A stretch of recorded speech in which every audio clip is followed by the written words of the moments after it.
This is the web transmission service of the Royal Canadian Military Institute. On November the 14th, our Defence and Security Studies program hosted journalist Scott Taylor speaking on Inside ISIS, a Prisoner of Terror. Good evening, ladies and gentlemen. We're going to start the event now. Thank you very much. So welcome to the RCMI for those who have not been here before. My name is Dr. Daniel Eustace. I'm the Director of the Defense and Security Studies program at the RCMI. And it's my pleasure to welcome you to a Defense and Security Studies program event, a speakers event. We've done a couple of things different tonight. One is we thought we were going to have about 18 people here tonight, and it turns out we ended up with 30. So the seating arrangement's a little tighter than we anticipated, and we are also hoping, I guess hope is not a plan, that we will have some more food appear in the next little while. Tonight is a great night for us. We have Scott Taylor. I'm not going to introduce him because he wouldn't trust me to do it right, so he brought his own introduction with him, which we're going to show you on video momentarily. Scott will speak for as long as he wants to until I cut him off, and then there'll be an opportunity for you to have questions and answers. So please feel free to prepare in your own minds what you would like to know about Scott's experiences. So with that, I'm going to now just ask that the bio introduction start. Feel free to keep noshing away, and shortly Scott will start his presentation. Thank you.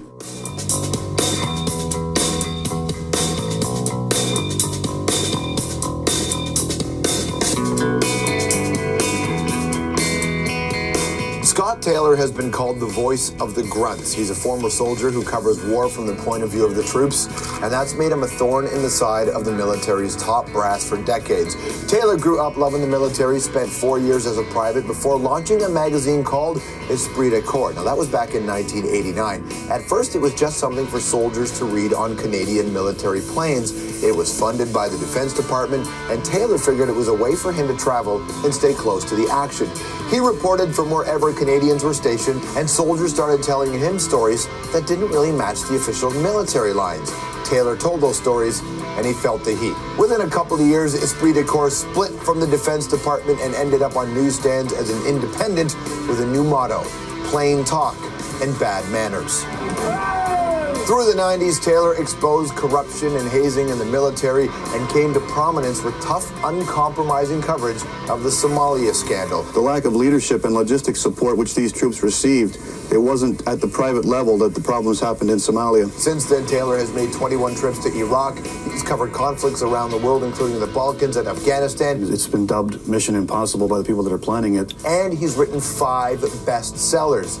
In 2004, he made headlines when he was kidnapped by Mujahideen in northern Iraq. This is right where the actual abduction took place. The Hitachi sign, that's where it is, that's where it took place. He was tortured for 5 days and narrowly escaped death by beheading. Originally, they thought I was a spy. I mean, it was at least over the 5-day period 6 times when I was taken to be executed. I mean, I was on the cusp. He tells the story in his new memoir called Unembedded. Ladies and gentlemen. September 2004.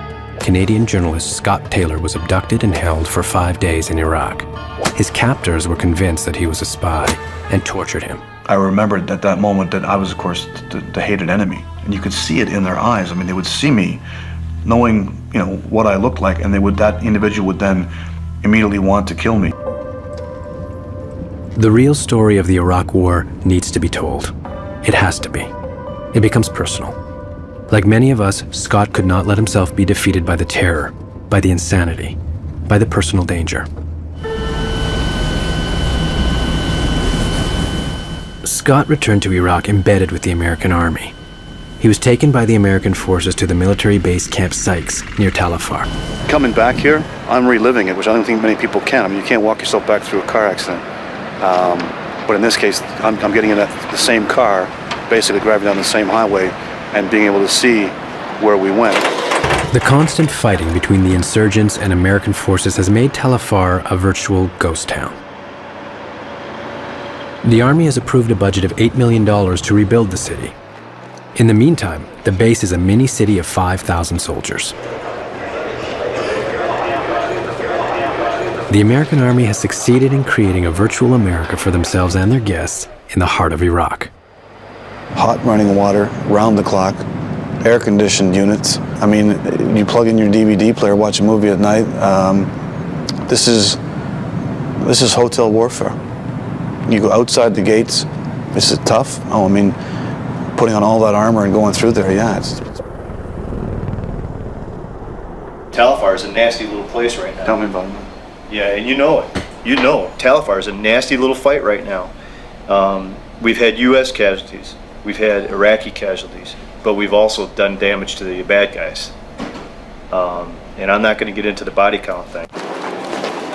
When Scott Taylor traveled into Tel Afar under the heavy protection of the Army, he wasn't able to have any contact with the local population. One day, there was a suicide bombing in the city, but much to his frustration, Scott was not free to cover it. He was now embedded, and the Army told him they could not provide him with safe cover. Embedded journalism, it may sound exciting. I think you're probably more in the dark here than you would be back home, or that information is being released by whatever the Pentagon back home, when and if they decide to release it. Then they'll come and tell you, and you can add some color to it.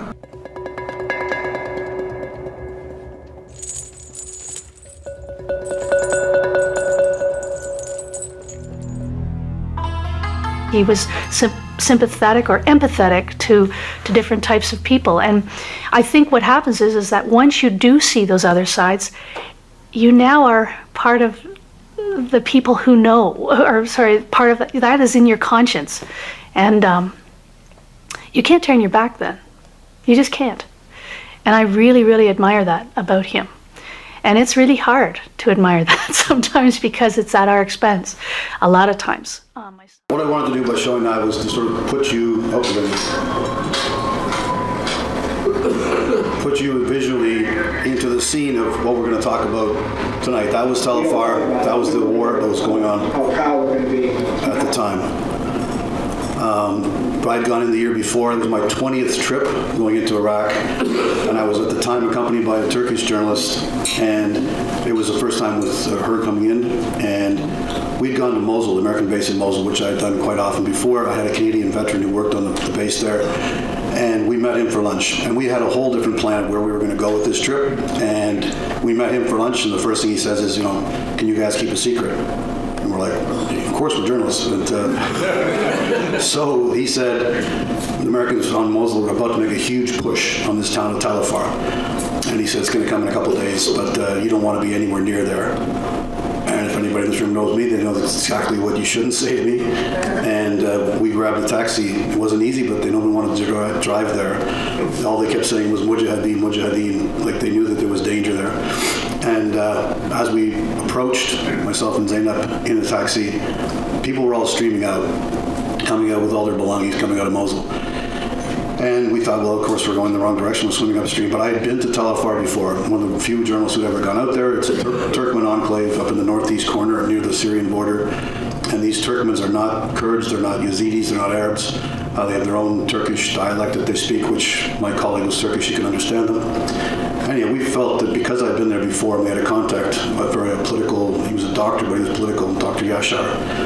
If we could get to him and before the push came, and then get to the hospital, we figured the Americans aren't going to bomb the hospital, and the hospital will be, as we've done before in previous trips, the casualties are all brought to the hospital, so you can get a very good idea from the front lines who's coming in. You can piece together. I was also in intelligence when I was in the military as well as PPCI. So it's the idea of getting those reports coming in, even if it's just from civilians, how they're wounded, when they're wounded, that kind of thing. So that was our plan, which doesn't sound that safe, but we thought it was a workable plan. We get to the gates of Tel Afar. The U.S. paid police were still in control. The uniformed police were still there. They were doing checkpoint for people that were fleeing from Mosul.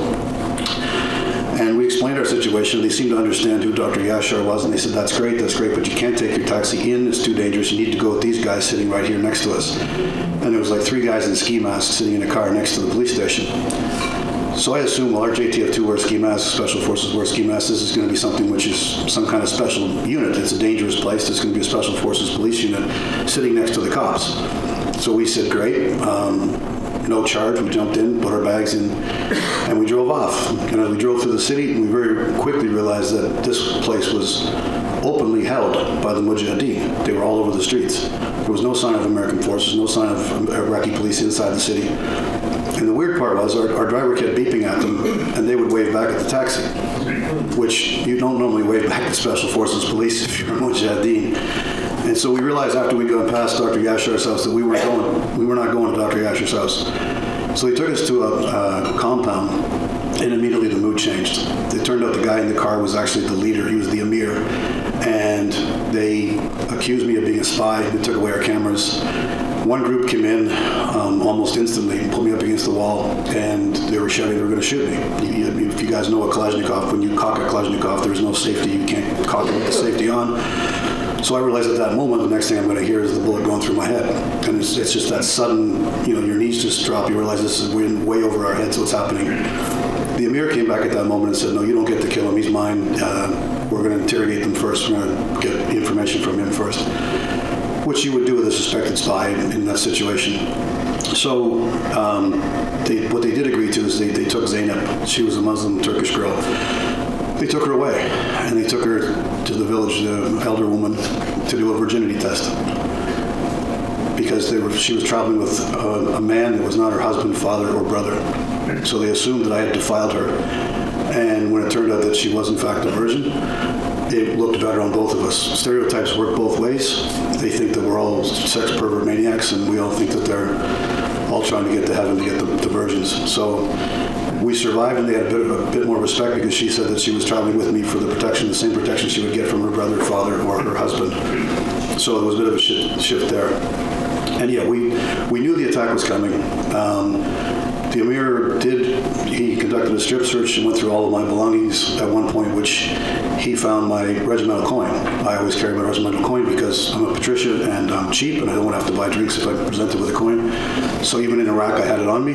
He found it, but of course these guys are backward Turkmens in the corner of Iraq, so they weren't that worldly. And Zainab, she was doing the translating, she figured, well, having a regimental coin is not going to make it look like you're not a spy, and it's hard to explain you're Canadian, not American, because they don't really differentiate. And so she said it's a telephone token. So he thought, well, maybe someday I'll be in Istanbul, so he put it in his pocket. He pocketed in front of the men this telephone token, which was my regimental coin. And we'll come back to that one later. Anyhow, the attack did not come the first night, but the second night it did come. And this is where we got to see these guys in action.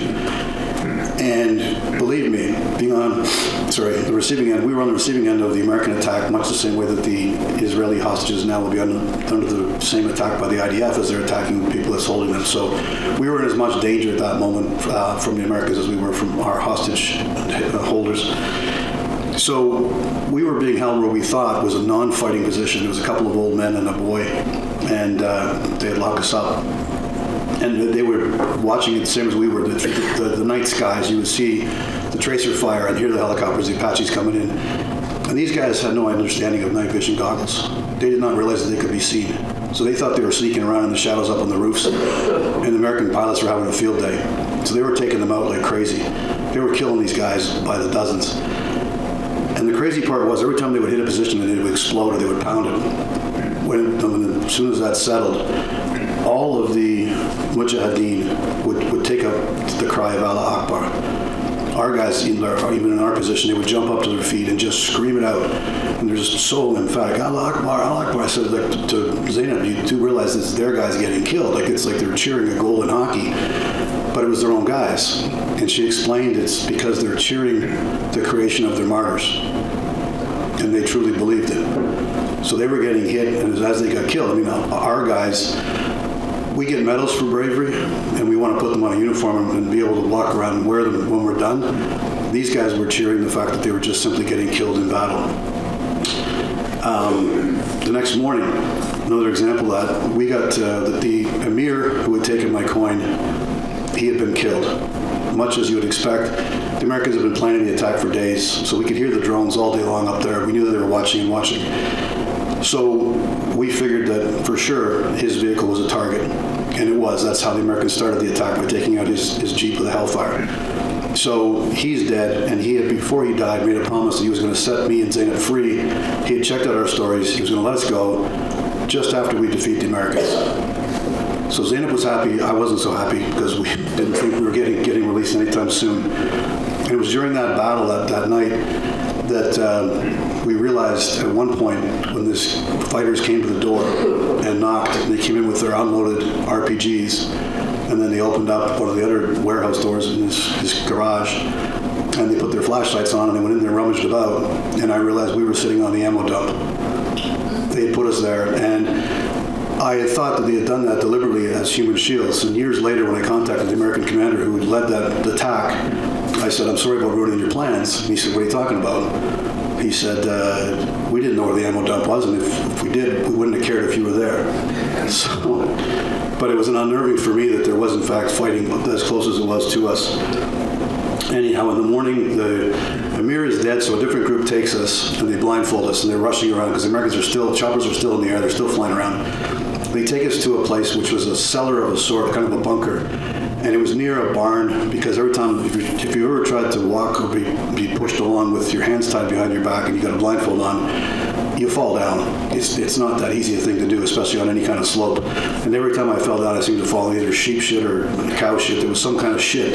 So we were near a barn, I can remember that. And they got us in, and they wouldn't let me take my blindfold off, but they would let Zainab. And there was wounded in there, and they were screaming, and there was ammunition, and they were moving people around, and there was fighters, a lot of them, like 40, 45 fighters. And by this point, the Americans were bringing in the fast jets. You could hear the F-18 crack overhead, you'd hear it go over, and then you'd just count until the explosion, because you kept thinking this one's for us. And we may have been in something of a bunker, but the Americans have bunker buster bombs, and so does the IDF. So I'm sure that the Israeli hostages that are sitting in Gaza right now have the same, as like these airstrikes are happening, wherever they may be, they're counting it as well. We're in as much danger from them. And I remember the brother of the Emir had he come up and said that he knew about the promise to let us go. And my instinct was to say, well, to Zainab, well, tell him we're sorry for your loss, for your brother. And he looked at me like, you gotta have two heads. Like, to him, the brother had pitched a no-hitter in the World Championships, World Series game, and won the MVP. He was the leader of these troops. He died in battle. The brother that was left, he had to deal with the two idiots and still figure out what to do with us. He was the one that didn't get off so well. But for him, the idea of it, it was an actual insult for me to say what we would naturally extend is that I'm sorry your brother got killed. So their mindset was such that was, they were keen on that happening. And it was at that juncture, they were going to move us. They needed to move us. There was a third prisoner, myself and Zainab. And there was a problem with the amount of capacity in the cars. The Americans were still attacking, but they were going to move. And I'm thinking, if we're going to move in a convoy full of these guys and the Americans got choppers up there, we're dead. That's crazy. But they came in, and at one point this guy made the decision, and because he spoke Turkish and Zainab understood him, she says, they're going to shoot you. They're going to kill you. And again, overwhelming. It happened very quickly, but it was just simply a logistics thing. They didn't have room in the car. They're going to kill me.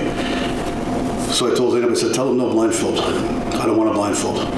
And if you've ever seen those old movies where the guy always takes a cigarette and then he waves off the blindfold, it wasn't like that. You don't want the blindfold because of the sensory deprivation. Your fears are magnified if you can't see.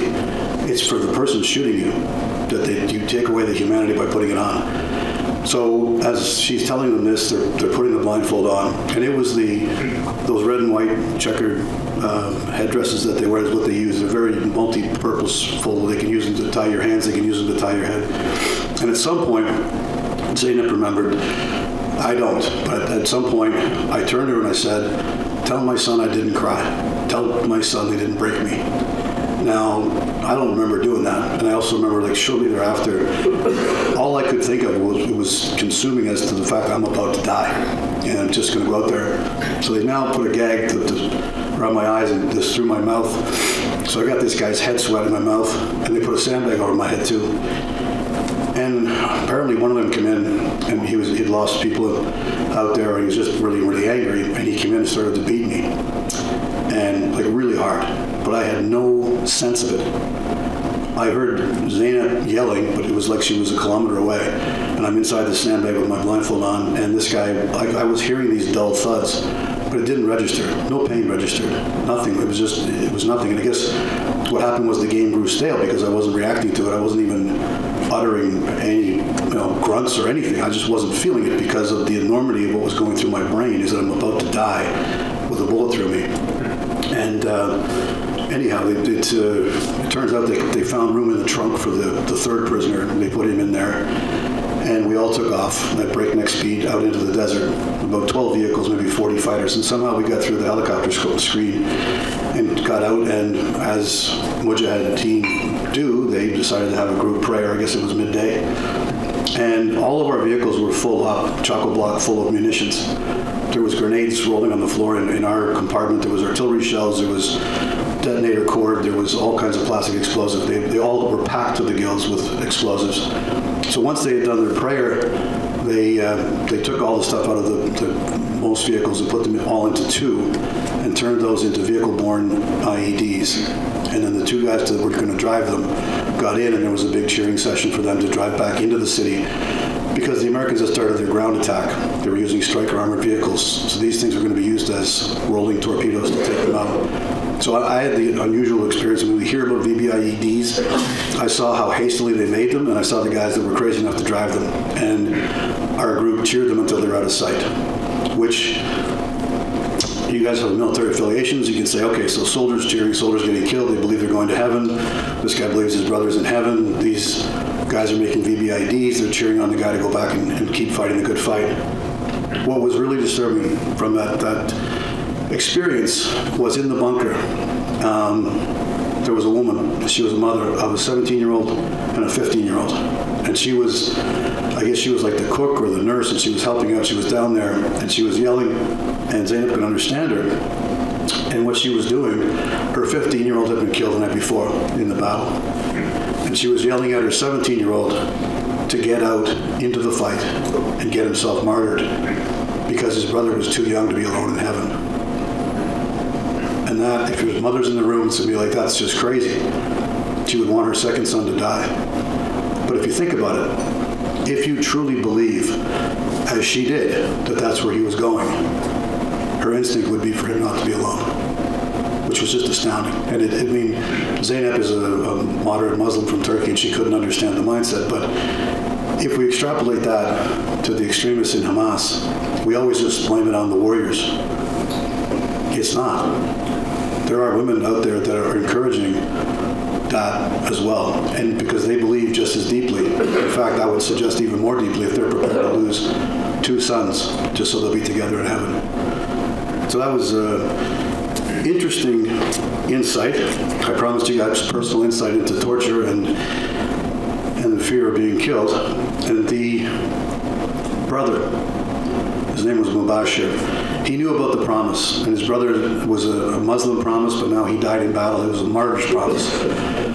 So he didn't want to break the promise, but because they were Al-Qaeda affiliated, and Al-Qaeda had never, at that point, released a Westerner, and I was a Westerner, he didn't know what to do.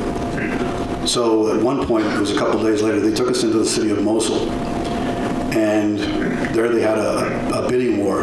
For there was the three prisoners. There was three of us there, and we could hear it going on. There was different groups came in to take possession of us, and it was basically so he could release us to a different group, but he couldn't release us just out to be free. So at one point he comes back in to see us, and he's got this shamed look on his face, and he said, "I leave your fate in God's merciful hands," which is not the words you want to hear from the guy that's you've just gone and it's your lawyer says, "I've pled your case, and now I leave your fate in God's merciful hands." So he departed, and we've been handed over to a group they call themselves the Students, which is similar to the Taliban. The Taliban were the Students. So a very bunch of extremist group, and they came in and they blindfolded me, put me on my knees, and the guy with the gun stood behind me, and then this guy, probably one of Saddam's guys, he was a very skilled interrogator, he came in, and he didn't reveal his identity, but he sat in front of me. And so he he grilled me about, you're a spy, we know you're a spy, and I kept saying, no, I'm a journalist, I work for the Magyar Nemzet, I work for Al Jazeera, I work for this company, National Post, Can West, and it just name, rank, and serial number. So your military training kicks back in, and you're just shouting back at him the same things over and over again. Occasionally the guy behind me would hit me with his hand, or he'd hit me with his pistol butt. You couldn't see it coming, you're blindfolded, you're just there, you just know there's somebody behind you, and he couldn't pull the trigger at any point, you don't know what's going to happen. So then he suddenly stopped. He said, I'm going to check your story. This is the interrogator. And he said, they're going to take off your blindfold. He goes, do you want some tea or do you want some water? And I'm like, relief is just pouring out of me. I'm like, holy shit. Yeah, I'll take a tea and a water. That would be great. So he's gone. They take the blindfold off, and I'm looking around, and the guy who had been behind me is still there, but someone else brings the tea and the water, and I'm really emotionally just going, holy shit, like I've just got through that. And I took the commando training. I should have known better. I should have not bought into it. But what happened was the guy who had been behind me, he gets to the door, and he goes past, and then he leans back, and he looks at me, and we make eye contact, and then instantly, it was like 5 or 6, I didn't stop to count, guys with ski masks come burning into the room with clubs and ropes. And you just panic. I just like, this is not going to go well. This is going to hurt. And I got up, tried to get up to my knees, and they cut my legs out. They got on top of me. They tied my feet to a pole. They tied my hands behind my back. They blindfolded me again, and pulled my feet up. And it's called the bastonada torture in Spanish. I don't know what it's called in Arabic. But they'll whip the bottoms of your feet with like reeds, and then they beat your thighs with clubs until you Charlie horse. And they kept getting into the same question where he got really agitated, and he wanted to know how the locator discs worked. And I'm going, what the fuck what locator disc is he talking about? Like, if I knew, I would tell him. I don't know what he's talking about. And only at some point, I'm kind of fuddled because I'm getting beaten to death, I realized it was the regimental coin. They didn't just think I came in there as a spy. They thought that locator disc is why the Hellfire hit his vehicle. It was probably painted by some SF guy. They actually thought that they were, and he was a very popular leader, by the way. So at one point, again, sensory deprivation, you can't see what's coming, it's made even worse. So he got really angry, and he lost because it's a rhythm. They whip your feet and then they beat your legs. And he reached down and he punched me, and it was hard enough to break my nose, and it was bleeding, but it knocked the blindfold up so I could see. So the next thing I could see was he was so mad, he took one of the bats and he swung it. My feet are above my head, you gotta imagine. So I'm looking at my own feet, and he swung that thing, and he took off it was the sock and my toenail, and he broke the toe all in one go, and it was like a shower of blood, boom. And I was in those moments, you are so alive. I actually processed the thought, that's gonna hurt, before it actually hurt. And I guess, you guys realize there's such a thing as blacking me to death. But they did stop. They dragged me off and left the 2 blood trails. They dragged me to a different room. And then they brought in Zainab, and they began torturing her. And one of the things they told her up front was that I was already dead. So there's no point protecting him. You can tell us if he's a spy, if he was holding you or hostage or whatever. Well, she couldn't confess to what wasn't true, so she kept the story. And at the end of that evening of sessions, they came in, they said, we need your sunglasses because Zainab is being set free, and so is the other prisoner. And how they were transporting them through the streets of Mosul was they were going to tape their eyes shut and then put sunglasses on, because they couldn't be driving around with people with blindfolds on. It might be a little obvious even in those days. So I was pretty convinced that they were in fact letting her go. And when they came back with the sunglasses, they said, yeah, she's been set free, but you're going to be beheaded. You're sentenced to die. So up until that point, Zainab had kept saying to me, look, just tell them you want to convert to Islam. They'll be keen on that. And I'm thinking, if our guys captured the Taliban in Afghanistan, he would just set up a roadside bomb, and the first thing he says is he wants to convert to Christianity, our guys would have beat him to death out of respect for himself. I did not want to be that guy pleading and saying, look, I'll change, I'll do whatever. But now Zainab's gone, and I thought, well, I've only got one card left. Let's see if I can play it. And I'd also learned that a part of the conversion is you have to wash away your sins. They have to give you a place to bathe. And I didn't know what the extent of my wounds were. I knew I was badly hurt, but I didn't know how bad my legs were. So, first they said, well, it's not going to do you any good, we're going to kill you. And I said, in retrospect, I think it was very clever. I said, would you deny a man a God to go to in his death? I said, I'm prepared to die, but would you deny me a God to go to? And they got excited as shit about that. So they were, we're going to convert him and then we're going to kill him. We got 2 ceremonies for the price of 1. So I had to pick I did the conversion, but I got to bathe, I got to wash my shirt. And part of the vanity of defiance was that I knew they were going to videotape it. That was the time when they were videotaping the beheadings. So I was thinking about that. I wanted to at least have a clean shirt for my wife and son to see when I was going out. And yeah, so they said, no, we did the conversion. I took the name Emir because he was a popular commander, so I took his name. So I'm now technically, my name is Emir. I practice Islam like I practice Christianity, but anyhow, it's the fact that they kept saying, yeah, you're going to die. I want to point out that is probably me knowing I was going to die at that point. There was no chance. I was badly, badly hurt. There's no way I could have escaped. I was handcuffed, moved around, and there was no question. I realized at one point, this is now September 11th, and I'm in an Al-Qaeda house, and I'm going to be their victory celebration. So I'd come to terms with that. And it takes the power away from them. Because, and I'll explain it thus, if I was to say to any one of you, look, if you eat this dog shit, I might let you live to see your family. You're going to probably debase yourself and try to stay alive. But if I said to you, look, I'm going to kill you. Now I want you to eat this dog shit. You're not eating the dog shit. So it was actually, for me, there was one instance where, because I have to admit, there was 5 times in 6 days, no, 6 times in 5 days that they prepped me for execution. And whenever they did have time, they did offer me a Last Supper.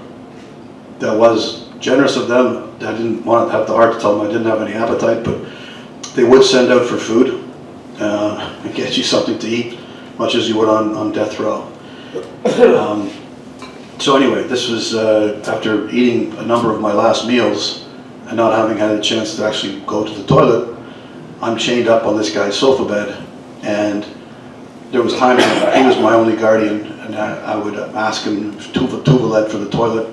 He would undo one hand and bring me a bottle, and he would bring me a towel to make sure that I didn't get any urine on his wife's sofa bed. So this time, when he brought the bottle, I shook my head. I said, no, it's not that kind of Tuvalet. So he got excited. He got the pistol out. He was like, no, you're not going to do that.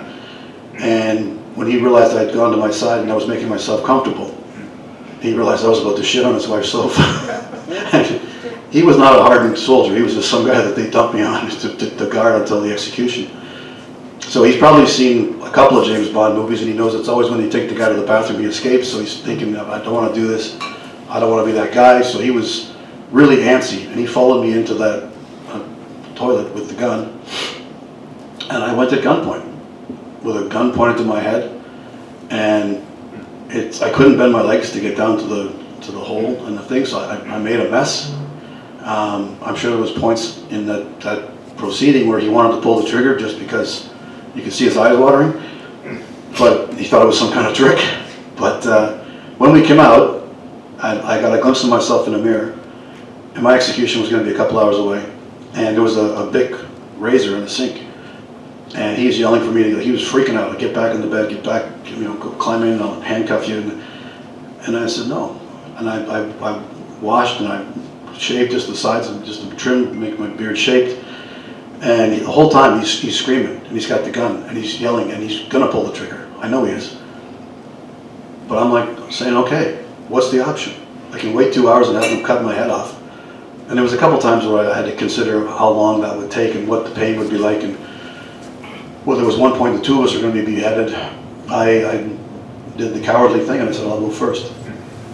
I did not want to be the guy witnessing the other guy being beheaded and then go. I thought, just get it out of the way. But we were miraculously safe at that point from that. Now, they played, after this toilet incident, they came back in and we played one last game of what they call Knife or Life. I had one last chance to answer questions that could possibly save my life, or you would live to the next question kind of thing. And it was a very, I was doing the name, rank, and serial number thing, and then they would switch it up and they'd say, you have a son, like, what toys does he like to play with? They wanted to get you out of the here and now and into that moment where you're not that guy. And it's a very effective tactic, but I was on to them, and I didn't have any belief that they were going to let me go anyway. So when we left, I honestly believe we were being taken out. They said, we're going to let you go, and I'm like, yeah, I don't think so. And we got to the side of a highway, and again, they said, okay, go to the edge of the car. There was a car coming, go there. And all I kept thinking was that they were going to give themselves a little bit of range so there's no ricochet, and until they got in the taxi. And then realized shortly after I got in the taxi that the driver, A, didn't know what was going on, and B, he was drunk. So I realized there's no way the Islamic extremists are going to hire a drunk. And as I've said many a time, the smell of his burp was the smell of my freedom. And I got to come back, and of course I returned home, and as you saw from my wife there, the story was never again, I'd never go back. But as you saw also from the video, I did go back once, and that came about in 2005. I got a message from Zainab. She had a tough time. She was tortured. It was difficult for both of us. And she said, you need to go look at the front page of the International Herald Tribune today. Kind of like a Riddler thing. Like, what am I looking for? Like, what am I going to go find? And not exactly the easiest paper to find in Ottawa, where there's not so many magazine stores anymore, but I did find one. And as soon as I saw it, I realized what she was referring to. And the guy who had beaten me and tortured me had been captured by the Americans. They conducted an operation in Tel Afar, and they had published a picture, which, again, against the Geneva Convention to publish pictures of war criminals, but they published a picture. And you knew the Americans didn't have a clue who these guys were, because they had used grease pencil to put a letter and a number on their foreheads. So my guy was B4, like a bingo call, but I recognized exactly who he was. So I'm like, okay, so she wanted me to confirm it independently, that she wasn't just thinking that was him, and I was like, that's the guy. So what to do with that information? So I had a contact from the CIA. Ben works in Washington. I phoned him. I said, like, what can I do? He said, let me make a few calls. At the very least, you can get this guy put away. I mean, he's committed acts of torture. And a couple days later, I'm in my office. I got a call early in the morning, and crackling line goes on. This is Major Gary Dangerfield from 3rd Armored Cavalry in Tel Afar. I'm like, oh, great, so you got the guy. He goes, what guy? I said, well, why are you calling me? He said, well, because our colonel, he's read your book, which was about the Turkmens in Tel Afar and in Iraq. And we're fighting those guys, and he realized from your book you spent 5 days inside the enemy camp. He wants to fly you over on an expense-paid trip to brief the guys. And for me, I'd been offered a trip to go back in earlier, and to just do it for the sake of doing it, I couldn't. But the fact that an American commander had read my book and wanted me to come there and do this, and I said to this guy at the same time, I said, by the way, B4 is the guy who tortured me, so if you want to lock him down before I get there. And we did. We traveled to Tel Afar, Iraq with American protection to go in. They understood that. And the colonel's name was H.R. McMaster. He went on to become a lieutenant general, became Trump's first security advisor. He was in that video briefly, but we became good friends. And I had to brief his battalion on who it was they were fighting and what had happened in Tel Afar. And for me, I mean, that was when they came and they said, okay, you're going to go see B4. We're going to bring it to him. And they said, we've arranged for about 15 minutes of payback time. We're all going to look away. And I said, no can do. I said, that would make me him. Even though I said, as a soldier, I appreciate the offer. I understand the mentality. As a journalist who's covered stuff like Abu Ghraib, I'm going to give you a pass, because this is you're going to let me go in there and torture the guy. What I did do is I went in and made sure that he saw me and he recognized me, and he knew he was about to get a beating, but but he never got it because that would only continue the circle of violence. And after that presentation, I went out, I got to go down and meet with Dr. Yashar, the guy we've been trying to meet a year earlier. The Americans took an armed convoy to bring us down there. And because the soldier in command of that vehicle had been at the briefing the day before, he'd heard the stories I'm telling you guys today, he came back to me and said, "Sir, as long as there's one man left in this platoon, that will never happen to you again." And as a soldier to a soldier, that was a pretty fitting tribute. So I've been told to wind it up. Any questions?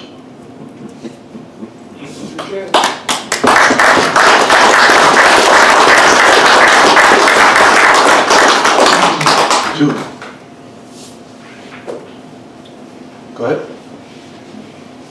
Where are the explosives and arms that you described coming from? Obviously, these people aren't industrialized themselves.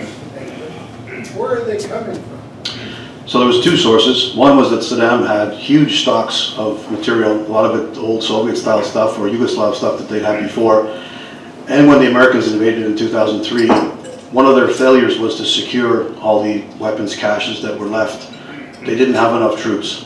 There was, I think the generals had told Bush at the time, we need 250,000 troops to conquer and secure Iraq. We need 125,000 to defeat Saddam. He went with the 125,000 option, which meant they didn't have enough to secure all the unchecked ammunition caches, weapons caches, etc. And the second thing was, which happened numerous times, was as we found out, the Iraqi police that were trained and paid by the Americans and the Iraqi army that was trained and paid by the Americans were completely in on it. And there would just simply come a time when they would roll over and surrender their equipment, whether it was all the police Humvees or whatever, they would just roll it over. And machine guns, bullets, everything was in that way. And the Americans would have to step up. It was a huge embarrassment for them. And when ISIS rolled in, if you recall, in 2014, the Iraqi army just melted away and left all the Hummers fueled up, ammoed up. But if you're really deadly afraid of these guys coming into your town, or even just if you just want to retreat, why would you not take all that weaponry with you? Why would you let it all fall into the hands? Iraq, like Afghanistan, is never as it seems. And the one Afghan warlord that talked to us, he said America is like a blind man walking on a roof in Afghanistan. It was the same thing in Iraq. So the stuff was just shifting sands. Everything was cash. The Americans wanted to pay a warlord to have his troops on board. It was all US 100s and stacks of bills that they paid, which was, it was corruption on both sides. It was crazy because there was no banking, no transfers, no nothing. So weapons, munitions, money, like that, and lots of it. Yes. I'm asking a cultural question. In the Second World War, the SS, fanatical Nazis, gave their lives for each other, but they didn't do suicide bombings. What's going on in the Middle East where they're happy to do suicide bombings? It's because they truly believe. I never heard anybody talk about 72 virgins or whatever it is that they get, but they truly believe that they're going up and ascending to martyrdom, and that's the difference. I mean, we all talk about heaven, we all talk about grandma's gone to a better place, it's all this, but we all kind of know that they're gone. And I've been to way too many funerals in the last few months not to know that that's true. But for them, like for that mother, when she illustrated it by telling her son to go, she must truly believe that it exists if she wants to spare or send it. The SS was saying, we're giving our lives for Hitler, but we're not doing suicide bombings. Yep. Either way that they go. If they're taken out of life, if they die in battle, as did the Emir, the hellfire took him out, but he died in battle, so he gets his place in heaven, according to their doctrine. Yes. And it wasn't any different in the 2nd and 3rd centuries. The Christian martyrs went happily to their deaths, knowing that they were dying for their God. Well, the Pope had given them an out there. If they died, it was all these criminals that they freed from the jails in France, and they sent them off on the crusade. Which, if they're going to be blessed, but blessed with the martyrdom, why would they stop committing crimes on the route? Right. So the crimes committed by those Franks, I was still being punished by them. They actually called me the Frank. I that was how I was referred to, and it wasn't because my name is Frank, it was because Ferengi. it was because the Franks were part of the original Crusades, and they didn't differentiate between New France, France, or anybody. This was people saying, just show them your Canadian passport. They weren't that worldly. I was still, they were dating it back. Their hatred to me was hatred for the Franks. At the back, yes. Hi, thank you very much for sharing your stories. It's quite remarkable and unbelievable that you're standing here. No, I'm not drunk yet. Yeah, later. Just wanted to know, what were your last thoughts each and every time that you thought you were going to be killed? Like, what did you think of in that moment to, I guess, grasp to and hold on to, last little bit of hope? Okay, there's actually two parts to that, because there's two different things. One was what I was clinging to while I was being tortured. I'm not a religious guy, so I wasn't clinging to my God. I wasn't clinging to my faith. It was my regiment. I went all the way back to my days as a patrician, and there was no damn way they were going to see a patricia break. And I found that, and then, found that courage. But they already took my coins. It was my family that I would go to, and the one time where I was chained to that sofa and I had a lot of time to think, I had the opportunity to go and say goodbye mentally to everybody in my life, and I could see, I realized that there was people around us, people we know in the law profession, and just people that would be able to take care of my son and my wife and family and around them, etc. The only thing missing from it was going to be me, and that was the part that was the one time close your ears, guys. The one time I actually cried was when I realized I wasn't going to be there. So, but otherwise, it was they were going to be taken care of. It was like that was a relief, and that was 19 years ago. And part of my consolation to myself was, well, look, you don't need glasses. You still got your hair. You still got all your teeth. You're going out. I didn't realize I'd have that for 19 years more. So I was selling myself short, but I was prepared to say, well, if you got to go. Yes. So in a lot of ways, Kipling was right. But which one? Go to your God like a soldier. Yes. Yes. Do you know what's happened to Zainab? We kept in touch every year on September 11th for years and years. Every year we'd send each other a message. And then during the pandemic, we just kind of drifted off. She had family members and different concerns and things, and we both put enough time behind us. But for every year, September 11th is, because that was the day I was let go, and that was the day, so we saw ourselves both being born again at the same time. So, and a part of my release was because of her. She was released, and she was the daughter of a 3-star general, and they were looking for her. The Turkish government was not negotiating for me, they were negotiating for her. But she actually refused to leave until they got my body. She thought I was dead. So she thought they were negotiating for the sake of my family to get the body back. And then some guy comes up and says, no, he's beat to shit, but he's alive, so we can get him out. Up to the last time you spoke to her, was she back in Turkey? She stayed, yeah, she was there. She continued on as a journalist, but she got out of the defense beat, more into the social scene kind of thing. And she married a guy about 5 years ago, so society guy. So she's doing okay. Yeah. How fractionalized are these large groups? You talked about a group that took you, which is part of another larger group. Is there rivalry between the smaller groups within the bigger ones? There is a lot of, there's no set command structure. That's what, every time the emir would get killed or someone would get killed, another leader would have to emerge, and these guys would have meetings and discussions about who's going to follow who. Kind of like, if you can imagine, like a Boer commando. It's not as structured, and none is a set size where it's 120 guys or it's 600 guys. They're different size groups. They follow basically a leader based on his charisma. And when one guy gets killed, there's no set order of battle that they go into. And both Iraq and Afghanistan, unless they're actually engaged in combat, there's no sense of the same sense of urgency that we have. They can take a pause. Like especially the Afghans or whatever, they don't need to do this today. They can wait a month, they can wait 2 months, they can have a shura and decide or not decide and then figure out the leader a month from now. We always want to have a guy promoted the same day so the two I see take over. They don't think that way. Is it in Afghanistan where one of the fighters said, "You may have the watch, We have but the we time." have the time"? They told it to the Russians, and then they told it to us.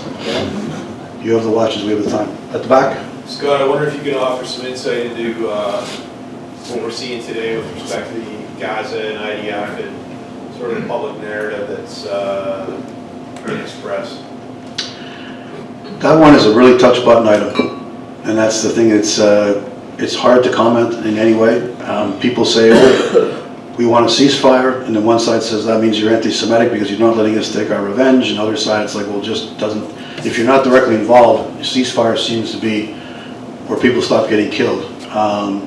Would be optimum for everybody, but it's the Middle East, and it's not something which I normally report on or comment on because it's just so volatile. So, yeah, I'm watching it closely, but it's intriguing. Yes. I think tonight to try and learn if it is possible to negotiate with these people. And a corollary to that question is that for the Hamas people that we're reading about today, of the same ilk as the people that you've described in your talk tonight. Okay, as far as negotiating with them, I think the answer is yes. Dialogue is always preferred, but if we step back and look at it, what it was we were trying to do in Afghanistan, we were trying to create them in our own image. They would take the money, wear our uniforms, accept our training and our command structure to go and fight their fellow Afghans until such time as they didn't. You cannot buy an Afghan's loyalty. You can rent it, but if you're renting it for your own purpose or your own agenda, then it's you that needs to wonder like what it is at the end of the day that we want. So we didn't try to negotiate. We tried to turn them one against the other. The Russians did the same thing, and at the same time try to turn them into us, try to squash their religion, try to educate them, change their cultural beliefs with women, etc., change the whole society, and do it overnight. We didn't change overnight. It took decades before women got votes and women got rights and moved up for equality.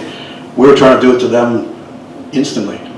The first government that they created for Hamid Karzai, the Americans decided that it had to have 25% female representation.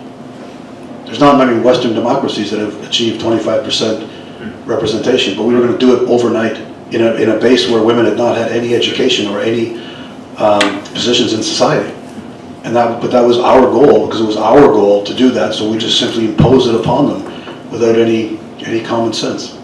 And your reference to the jihadists and why I brought it up tonight is I think at that level, the real extreme Hamas that committed that terror attack on October 7th to try to create and provoke a response from Israel, they are the ones who are believing that they're going to heaven, that they're going to be martyred.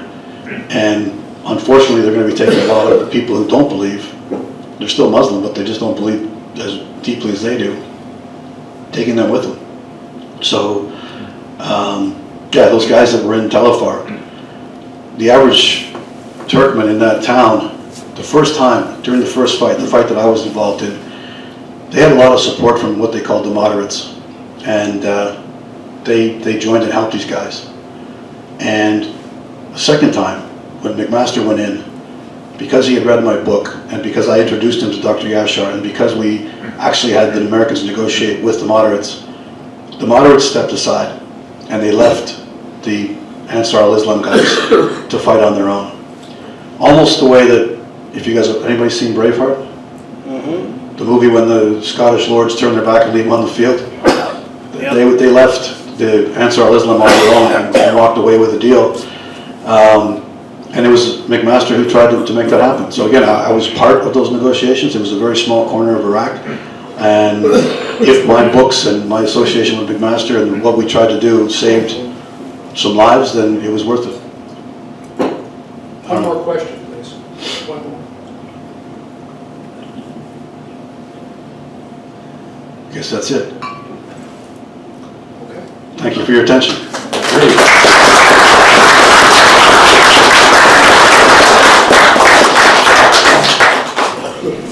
Tonight was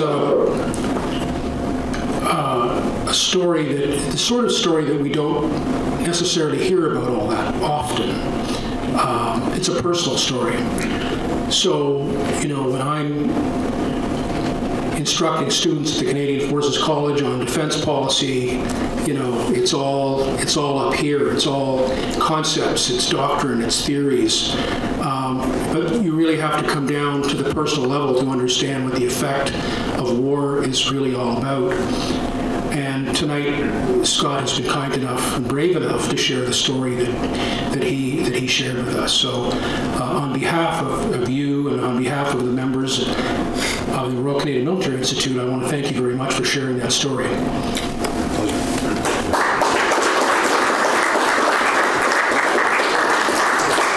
We also have a gift, and we noted upon his arrival that Scott already has an RCMI tie. So we have something else that I think he may get far more use from very, very shortly.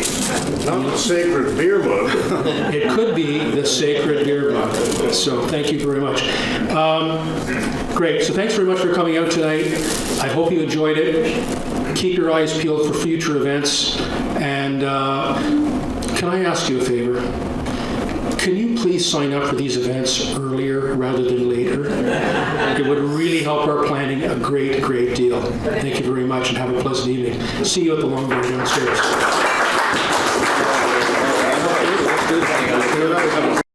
This has been another in our series of webcasts produced by the Royal Canadian Military Institute in Toronto as a public educational service. You can find news of upcoming events and links to our webcast archives at www.rcmi.org. On behalf of the RCMI, this is Eric Morse saying goodbye for now and thank you for joining us.